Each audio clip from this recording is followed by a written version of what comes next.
about elopements, micro weddings, and virtual weddings, but we've never actually gotten into the weeds of live streaming your wedding.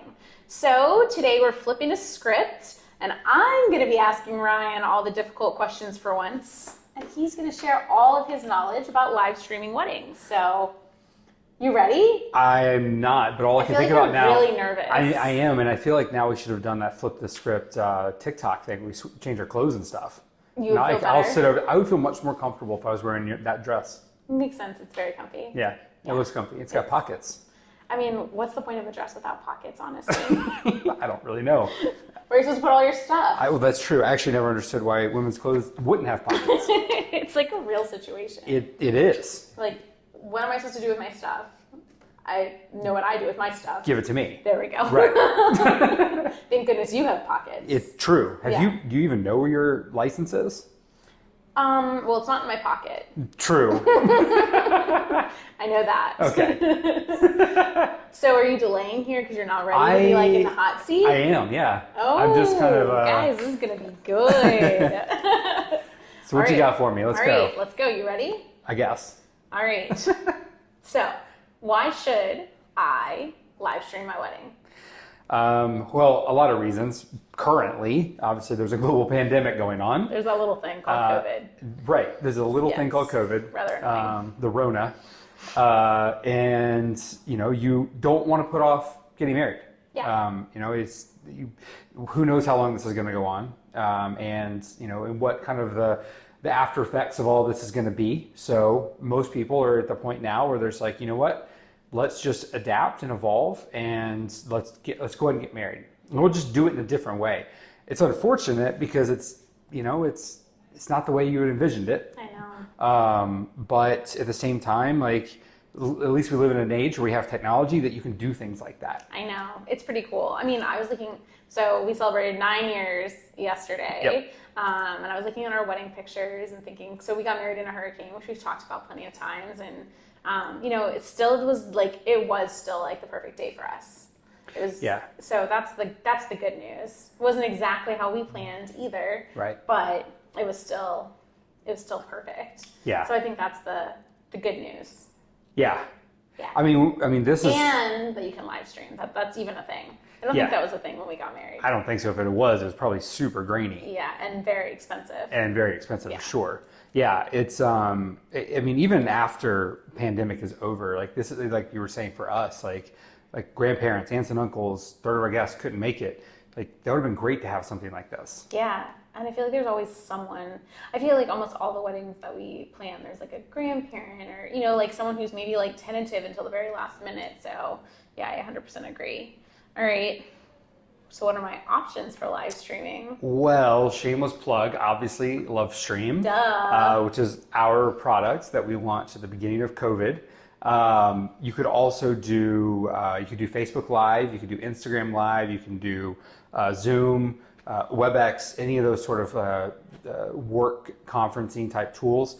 One thing I will say about when you use something like a Facebook or an Instagram is you want to make sure that two things, really. One, that you're not playing copyrighted music, because the algorithms could shut you off and turn off the stream. Yeah. Second is that anyone that is going to be wanting to watch the wedding needs to, one, have Facebook, but also be friends with you, or with the person that's streaming it. Yeah. So like, there's a lot of hiccups there that you have to think about. We have a really good, really amazing virtual wedding planning guide on our site that we can link to in the notes. No shameless plug? No shameless plug, because it's just a resource. So, I mean, our site, it is on our site, but it's not really it's like a partial shameless plug. So yeah, we can link to that too. And that gives you a lot of pros and cons of all the different platforms that are out there. Yeah. All right. So, how do you decide? You already kind of told us which one's best for you, but like high level, what are like top questions you would ask to decide which platform is best for you? I would want to know how tech savvy my guests are. Yeah, and you probably, right? And you, yeah. Right? So when you take something like Livestream, it's as simple as clicking a link and then you're in. Right. Right? With Zoom, you need to make sure, especially your older guests, have someone that's there that can help them get in. I mean, we've sat on a lot of Zoom happy hours with your family and grandparents and things, and it's it can be an experience. It can take a little bit of time to get them in, for sure. So I would definitely practice that in advance if you're going to go the Zoom route. Yeah. I think that and then time restrictions too. Fair. How long you get and how long you need. How many guests you're going to need too. Those all kind of factor in. Yeah. Privacy. I feel like Instagram is not very private, whereas Zoom, I know Livestream we can put a password on. Yeah. But like I feel like Instagram's not as private. Like if it could be very public if you wanted. I mean, which could be a good thing or a bad thing. Same thing with Facebook. Yeah, it just depends on your preference. Yep. Right? Yeah, Zoom has had issues with hacking and things like that in the past, but they are working on that because obviously that's been and obviously we're all living on Zoom these days. Yeah, exactly. So, okay, you've chosen one of these platforms. How do you actually film it? Like, do I need to go buy a super fancy camera? How does that work? Yeah, the good news is with all the different platforms we just discussed, you can do it with your phone. Yeah. Normally this is where I pick up my phone, but mine's the one they're recording. He's looking around. I know, I'm looking for my props. Where's my but yeah, you can do it with a device, so an iPhone, an Android, a webcam on a computer, any of those sorts of things with those platforms. There are ways to also do it with fancy video equipment as well. Yeah, but you definitely have to hire a videographer. I would not try to DIY that. Fancy equipment requires a professional. Yeah, 100%. There's a lot of things that go into that. Yeah, so I think and there are some videographers out there who are offering live streaming as an option right now. So that's something you could always talk to your videographer about as a possibility. So any kind of equipment works? As long as it's a more up-to-date device, that's what I would focus on. Something that's more out of date, it's probably not going to work as well. But I know Livestream, I'm sure Zoom does the same. We've gotten that connected with an iPhone 6. So as long as it's relatively up to date, then yeah. Okay, cool. No flip phones. No flip phones. All right, I'll keep that in mind. No plastic toy phones. No Fisher Price toy phones. So does it make a difference, the quality of the final stream product? Well, so it does. So actually there's really two key components to this. Okay. So one is obviously the device, making sure it's up to date, making sure it's a higher quality camera too. Like I mentioned iPhone 6, but that was a much lower megapixel camera. So you want to be cognizant of that. What is that iPhone? What are we on? iPhone X? iPhone 10? 11. 11? 11 Pro Max or something. That's the best, right? That would be the best kind of camera. Yeah, that and then the Pixel 4. Yeah, I was going to say. The Pixel 4, I don't have that, but I've heard that it has incredible resolution. Okay. Yeah. A couple other things to think about too one other thing to think about is the internet connection itself. Actually much more important than the camera.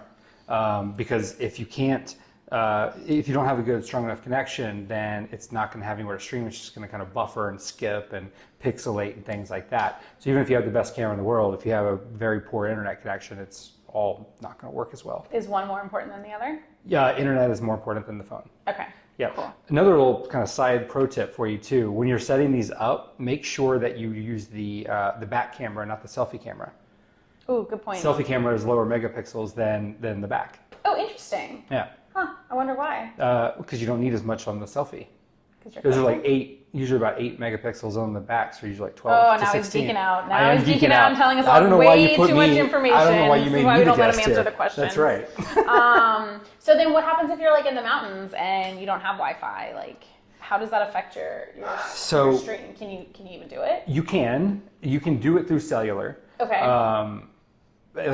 Again, shameless plug, but Livestream works pretty well in cellular. Right. But we need a connection. And if it's weak, you would want to test multiple different service providers. If you were truly out in the middle of nowhere, for instance, we talked to a couple who was getting married in the Rocky Mountains, where there were 0 cell towers. They were going deep into the national park. In those scenarios, you're probably just better off recording on your phone and then distributing it later. It's not the same because it's not live. Right. But that's something to think about when you're picking where your ceremony is going to be. Fair enough. Yeah. So you would just like run a hotspot if you weren't deep in the mountains. But if you weren't deep, yeah, you can run a hotspot, or you can just run cellular off of your phone. Oh, okay, Yeah. cool. And then something that I found too that it makes a difference is you want to keep that Wi-Fi connection just for your live streaming devices, right? 100%. You don't want people. Your speed can change a lot depending on how many devices are on there, right? It can. So it's like the how much bandwidth is available. If everyone's hitting it at once, it's definitely going to lower it, and it's going to ultimately lower the quality. Interesting. The analogy I always use is like if you're in a stadium, which feels like it's been a lifetime since you've been in a stadium watching something. You might have 5 bars, but you can't really get anything to go. It's because everyone's hitting that cell tower at the same time. Makes sense. Yeah. Okay. All right. So for those of us who you're speaking gibberish to, that aren't complete dorks, yeah. the less tech savvy of us, how do you actually make this happen on the day of? I know some, like we mentioned, a videographer, they might be on site with Livestream. I know we're not on site. So like, how does this work for the tech challenged couples? So for the tech challenge couples, first off, you shouldn't do this yourself. You shouldn't do anything yourself on wedding day. You really should. Just get yourself to the altar and get married, and then that's it. Yeah. I would say find. You always think that you're going to be able to, but you're not. Yep, exactly. You'll get pulled in a million directions. Yeah. I would say find the person. If you have people on site, try to find the person that is the most comfortable with phones. These things aren't terribly complicated, but there are certain steps you have to follow. So find that person that's not necessarily in the wedding party, that's just comfortable with phones. Most of us are comfortable with phones. That's a good thing. Yeah, you would be a good one. Yeah, I would be okay. Invite Ryan. Yeah. But you gotta. But then they're gonna want to put me in the wedding party, and then I'm not gonna be able to help because it's just like a whole thing. Okay, so you gotta find someone who's comfortable kind of handling putting the phones. I guess they're putting the phones into a tripod. Yep. Exactly. So put him in a tripod. And making sure that's a good spot. Yep. Exactly. It's going to capture the angles that you're looking for. Yeah. Yep. Yeah. Okay, cool. So definitely still some planning that goes into it. There is some planning for sure. I mean, as all things are with weddings. So I'm planning my wedding for next year. So wait, what? Everything. Oh, sorry, babe. Oh, that's uncomfortable. If I was, hopefully everything will be back to normal. Yep. Why would I still need a live stream? Will you still need a live stream? Well, yeah, I mean, I kind of mentioned it earlier too, but really anyone that can't be there can still experience this with you. You may not need a full production. You may need something just a little bit more smaller scale, like maybe just a single camera sort of thing. Sure. But yeah, I think this is going to stay with us. People are going to be much more comfortable with this. People are still going to, even in a year, if we get the vaccine and all these different things start to play out right, some people are still going to be very uncomfortable traveling. And so there's going to be collateral damage for all this for a long, long time. Yeah. I saw something that said American Airlines thinks it will be 2023 before travel is back to the same levels, which is, that's kind of crazy to think about. I know, like I remember your grandparents, like they were living in upstate New York, and they never got on a plane again after 9/11. They did for my brother's wedding. Oh, that's right. Yeah. That's right. One last time, I guess. Oh, that's right. That's right. But it had been a long time. It had been a very long time. Yeah. So there's always collateral damage to things like that. Yeah. All right. You've made all these shameless plugs. Now you get 30 seconds, like all of our other guests. Tell us what makes Livestream different. It is so simple. Your grandma can use it. Like that's. I don't even need 30 seconds. You didn't need 30 seconds. You just took 5. Yeah. I mean, I can talk about something else for 25 seconds. It's a one-way stream. It's a one-way stream that can connect through devices, your iPhone, your Android, your webcam, what have you. But so simple, Grandma. So simple, Grandma can use it. This is what he said. I know, because I'm so cheesy. And we also provide a producer who's going to help you hit those angles and those moments that you're looking for. We have a team of planners as well that will help kind of guide through that checklist, through that timeline. Yeah. I love it. All right, so before we sign off here and get you out of the hot seat, what are your top 3 tips for couples who are looking to live stream their wedding? Ooh, hire a professional for sure. Yep. Test your equipment and speed ahead of time. And I would also say, this sounds silly, but charge your device. Yeah. Like, if you're running a live stream, it's going to use more battery. That's okay. They will last, but you don't want to come in with, 18% battery and hope it's going to last for 2 hours. Are you just looking at me? I feel like he's just looking at me. My phone's always dead. It is. Or missing. I am. Or missing. Yeah, or missing. Not when I have pockets. That's true. That's true. All right. Well, thank you for sitting in the hot seat with us today. Well, I hope I never have to join it again.